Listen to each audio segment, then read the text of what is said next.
You have watched birds land in your yard hundreds of times. Robins, sparrows, cardinals. Maybe thousands of times.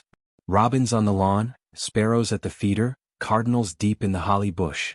Morning after morning after morning. But here is the thing you have probably never thought to ask yourself. Where do they go when they die?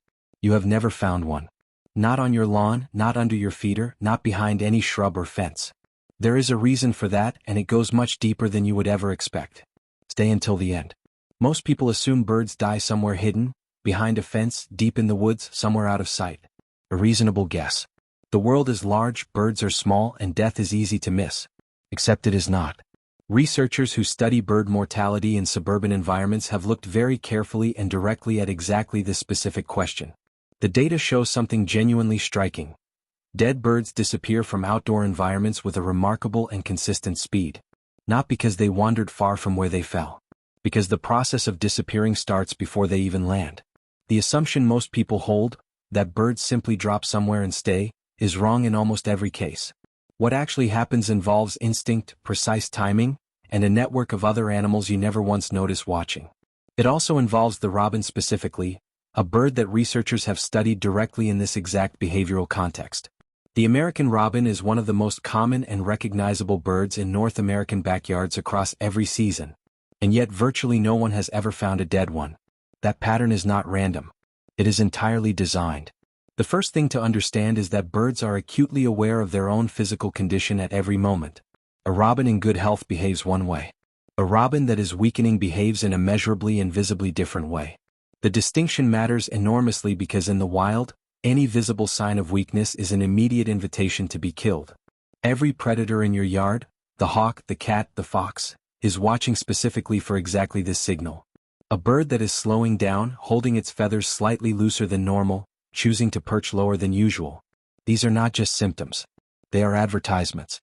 And birds respond to this at a level entirely below conscious thought. So the first mechanism that keeps your yard free of dead birds is the behavioral suppression of all visible decline signals. A robin that is genuinely ill will spend more energy actively hiding that illness than it spends on anything else. It will stay still when stillness is possible. It will tuck deeper into cover. It will go entirely and completely quiet. Ornithologists call this the concealment response. It is one of the most consistent and reliable behaviors observed across all species. The concealment response is not a decision. It is a reflex encoded at the level of the nervous system itself. When a bird's internal condition crosses a critical threshold, the brain essentially overrides all normal foraging and social behavior. Hunger becomes suppressed. Social calls stop completely. The bird stops competing for feeder space or defending any part of its territory. Birds do not die in the open unless something physically prevents them from doing otherwise. The concealment instinct is that strong. Which means when a robin feels its condition deteriorating, it moves. Away from open space. Away from the feeder. Away from you. Into the kind of dense and layered cover that a typical backyard rarely provides, unless it is very carefully planted. The average manicured suburban yard, trimmed lawn, sparse ornamental shrubs, clean edges, is almost entirely hostile to this need. So the robin that is failing does not remain in your yard. It moves to somewhere it can fully and completely disappear. The absence you have noticed your entire life is partly an illusion created by movement, not by location or distance. That takes care of the bird while it is still alive. But what happens after is a completely separate story. Even that movement alone does not fully explain the absence. This is where the story gets considerably and genuinely stranger. Because even when a bird does die, somewhere nearby, somewhere hidden, it does not stay there for very long. Say a bird does die somewhere in your general area, in a hedge, under a porch, near a fence line. The window between death and complete disappearance is astonishingly short. It is measured in hours, not days. Not weeks. A study tracking bird carcass persistence in suburban environments found that median removal times fell consistently under 4 hours. 4 hours. In most cases, the body was fully and completely gone before the next morning's light reached the yard. The agents responsible include animals you do see in your yard daily, and animals you never once notice at all. Crows and blue jays, both highly present in suburban areas, locate carcasses extremely quickly using both sight and sound together. A crow can detect a dead bird from over 100 meters and will reach the location within minutes of death. At night, the shift continues. Raccoons, possums, and skunks cover ground in darkness that you will never see them cover. These animals move through your yard every single night along routes as fixed and familiar as your own household hallways. And before any of them arrive, insects already have. Blowflies can locate a fresh carcass within minutes in warm conditions. Decomposition in a small bird under summer conditions can be essentially complete and total within just 48 hours of death. This network operates continuously and invisibly in every suburban yard across North America, including your yard right now, tonight. What you experience as a clean, empty lawn is the surface of an ecosystem running at full capacity beneath you. The absence of visible death is not emptiness. It is direct evidence of something operating beneath your lawn with extraordinary efficiency. Every piece of organic matter that enters your yard gets fully processed. Absolutely nothing accumulates. Nothing waits. Nothing lingers.